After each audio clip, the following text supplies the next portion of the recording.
ಸರ್ಕಾರಿ ಭೂಮಿಯಲ್ಲಿ ಸಾಗುವಳಿ ಮಾಡಿದ ರೈತರಿಗೆ ಅರ್ಜಿಗಳನ್ನು ಹಾಕಲಿಕ್ಕೆ ಅವಕಾಶ ಮಾಡಿಕೊಡಬೇಕಂತ ಈ ಡಿಮ್ಯಾಂಡ್ಗಳನ್ನು ಇಟ್ಕೊಂಡು ಇವತ್ತು ಡಾಕ್ಟರ್ BR ಅಂಬೇಡ್ಕರ್ ಸರ್ಕಲ್ ನಿಂದ ಮಾನ್ಯ ಸಹಾಯಕ ಆಯುಕ್ತರು ಕಚೇರಿವರೆಗೆ ಪ್ರತಿಭಟನೆ ಮೆರವಣಿಗೆ ಮೂಲಕ ನಾವು ಬಂದಿಲ್ಲಿ ತಲುಪಿದ್ದೀವಿ. ಈ ಹೋರಾಟದ ಉದ್ದೇಶ ಇಷ್ಟೇ. ಈ ಹೋರಾಟ ಮಾತನಾಡಿದರೆ ಇವತ್ತಿನ ಹೋರಾಟ ಅಲ್ಲ, ಕಳೆದ 20, 30, 35, 40 ವರ್ಷಗಳಿಂದ ಸರ್ಕಾರಿ ಭೂಮಿಗೆ ಆಗ್ರಹಿಸಿ, ಪಟ್ಟಕ್ಕಾಗಿ ಆಗ್ರಹಿಸಿ ಕರ್ನಾಟಕ ರೈತ ಸಂಘದಿಂದ ನಿರಂತರವಾಗಿ ನಡೆದಿರ್ತಕ್ಕಂಥ ಹೋರಾಟ ಇದು. ಭೂಮಿಗಾಗಿ, ಪಟ್ಟಕ್ಕಾಗಿ ಆಗ್ರಹಿಸಿರುವಂತಹ ಹೋರಾಟ ಅಂತ ನಾನು ಅಭಿಪ್ರಾಯ ವ್ಯಕ್ತಪಡಿಸ್ತೀನಿ. ಜೊತೆಗೆ ಇಲ್ಲಿ ಇರ್ತಕ್ಕಂಥ ತಾಲೂಕಾಡಳಿತ, ಜಿಲ್ಲಾಧಿಕಾರಿಗಳು, ತಾಲೂಕಿನ ಆಡಳಿತ ಅಧಿಕಾರಿಗಳು, ಅರಣ್ಯ ಅಧಿಕಾರಿಗಳು, ಇತರೆ ಈ ಭೂಮಿಗೆ ಮತ್ತು ಈ ಡಿಮ್ಯಾಂಡ್ಗಳಿಗೆ ಸಂಬಂಧಪಟ್ಟ ಇಲಾಖೆ ಅಧಿಕಾರಿಗಳು ಏನ್ ಮಾಡ್ತಿದ್ದಾರೆ ಅನ್ನುವಂತ ನಮಗೆ ಬಹಳ ಅಂದ್ರೆ ಬಹಳ ಸಂಶಯ ಆಗುತ್ತದೆ. ಯಾಕಂದ್ರೆ ಇದೇ ವರ್ಷದಲ್ಲಿ ನಾವು ಹೊಸ ವರ್ಷಕ್ಕೆ ಜನವರಿ 2ರಿಂದ 4ನೇ ತಾರೀಕಿನವರೆಗೆ ಹಗಲು ರಾತ್ರಿ ಅನಿರ್ದಿಷ್ಟ ಧರಣಿಯನ್ನ ಗುರುಗುಂಟ ಹೈವೇ ರಸ್ತೆ ಹೋರಾಟ ಅಂತ ಘೋಷಣೆ ಮಾಡಿ ಹಗಲು ರಾತ್ರಿ ನಾವು ಹೋರಾಟ ಮಾಡಿರ್ತಕ್ಕಂಥದ್ದು ಇಲ್ಲಿನ ಅಧಿಕಾರಿಗಳಿಗೂ ಗೊತ್ತು, ನಮ್ಮೆಲ್ಲ ರೈತರಿಗೂ ಕೂಡ ಗೊತ್ತಿದೆ ಅಂತ ನಾನು ಭಾವಿಸ್ತೀನಿ.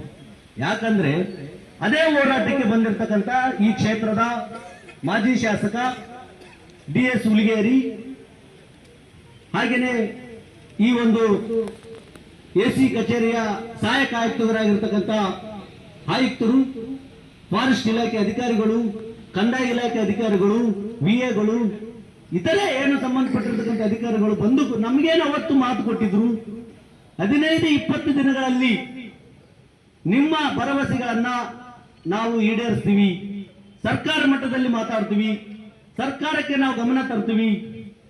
ಆದ್ರೆ ಮಾನ್ಯ DS ಹುಲಿಗೇರಿ ಅವರೇ, ಆವತ್ತಿನ ಮಾತು ಇವತ್ತೇನಾಗಿದೆ ಅಂತ ಕೇಳಕ್ಕೋಸ್ಕರ ನಾವು ಈ AC ಆಫೀಸಿಗೆ ಬಂದಿದ್ದೀವಿ. ಬಂಧುಗಳೇ, ನಿರಂತರವಾಗಿ ಹೋರಾಟ ನಮ್ಗೆ ಹೋರಾಟ ಮಾಡೋದನ್ನ ಚಟನಲ್ಲ. ನೀವು ರೈತರಿಗೆ ಪಟ್ಟ ಕೊಡ್ರಿ, ಅಲ್ಲಿ ರಾಜ್ಯದ ಸಚಿವರುಗಳು ಹೇಳ್ತಾರೆ ಬಗಾರುಕಮ್ಮ ಅರ್ಜಿಗಳನ್ನು ಎಲ್ಲನ್ನು ಪರಿಶೀಲನೆ ಮಾಡಿ ಎಲ್ಲ ರೈತರಿಗೆ ಪಟ್ಟ ಕೊಡ್ರಿ ಅಂತ ಕೃಷ್ಣ ಬೈರೇಗೌಡರು ಹೇಳ್ತಾರ. ಆದ್ರೆ ನೀವಿಲ್ಲ ಮಾಡಕತ್ತೀರಿ. ಆದ್ರೆ ನಾ ಇನ್ನೊಂದು ವಿಷಯ ಹೇಳ್ಬೇಕಂದ್ರೆ ಇಲ್ಲಿ ಅಕ್ರಮ ಸಕ್ರಮ ಕಮಿಟಿನೇ ಆಯ್ತಿಲ್ಲ. ಅಕ್ರಮ ಸಕ್ರಮ ಕಮಿಟಿ ಆಗಿದ್ದು ಅದು ನಮ್ಮ ಹೋರಾಟದ ಫಲದಿಂದ ಅಕ್ರಮ ಸಕ್ರಮ ಕಮಿಟಿ ಆಗಿದೆ. ಯಾವುದೇ ರಾಜಕಾರಣಿಗಳು ಇಲ್ಲಿ ಬಂದು ಯಾರು ಮಾಡಕ್ಕಾಗಿಲ್ಲ ರೈತರ ಪರವಾಗಿ. ಬಂಧುಗಳೇ, ನಾವು ಹೇಳೋದು ಇಷ್ಟೇ, ಇವತ್ತು ನಮ್ಮ ಡಿಮ್ಯಾಂಡ್ಗಳೇನಿದ್ದಾವೆ ಇದು ಬಿಡ್ರಿ ಅಂತ. ಯಾಕಂದ್ರೆ ಈ ಕ್ಷೇತ್ರದ ಘನವತ್ತ ಶಾಸಕರು, ಜನಪ್ರಿಯ ಶಾಸಕರು ಮಾನಪ್ಪ ವಜ್ಜಲ್ ಅವ್ರು ಏನ್ ಮಾಡ್ತಾ ಇದ್ದಾರೆ, ಅವತ್ತು ನಾವು ಹೋರಾಟ ಮಾಡಿದ್ರೆ ಇಲ್ಲಿ ಪ್ರೆಸ್ ಮೀಟ್ ಮಾಡಿ ಅವ್ರು ಏನ್ ಹೇಳಿದ್ರು, ನಾವು ಈಗಾಗಲೇ ಪಟ್ಟ ಕೊಟ್ಟಿದ್ದೀವಿ ಅಂತ. ಎಲ್ಲಿದೆ ಸ್ವಾಮಿ ಪಟ್ಟ? ಯಾರಿಗೆ ಕೊಟ್ಟಿದ್ದೀರಿ ಪಟ್ಟ? ಪಟ್ಟ ಕಾಪಿ ತಗೊಂಡ್ಬಿಡ್ರಿ. ನಾವು ಪಟ್ಟ ಕಾಪಿ ಕೊಟ್ರೆ ನಮ್ಗೆ ಹುಚ್ಚಿರತಿ ಹೋರಾಟ ಮಾಡಕ್ಕೆ. ಮಾನ್ಯ ಶಾಸಕರೇ, ನೀವು ರೈತರ ಪರ ಇಲ್ಲ, ವಿದ್ಯಾರ್ಥಿ ಯುವಜನರ ಪರವಾಗಿಲ್ಲ, ಟೋಟಲಿ ಈ ಜನ ವಿರೋಧಿ ನೀತಿಗಳನ್ನು ನೀವು ಅನುಸರಿಸ್ತಾ ಇದ್ರಿ ಈ ತಾಲೂಕಿನಲ್ಲಿ. ಅದನ್ನು ಮೊದಲು ಬಿಡಬೇಕು, ರೈತರ ಪರವಾಗಿ ಕೆಲಸ ಮಾಡಿ. ಯಾಕೆ ನಿಮ್ಗೆ ರೈತರು ಓಟ್ ಹಾಕಿಲ್ವಾ? ನಿಮ್ ಪಕ್ಷದ ಕಾರ್ಯಕರ್ತರಷ್ಟೇ ಓಟ್ ಹಾಕಿದ್ರ? ಅದು ಬೇಡ.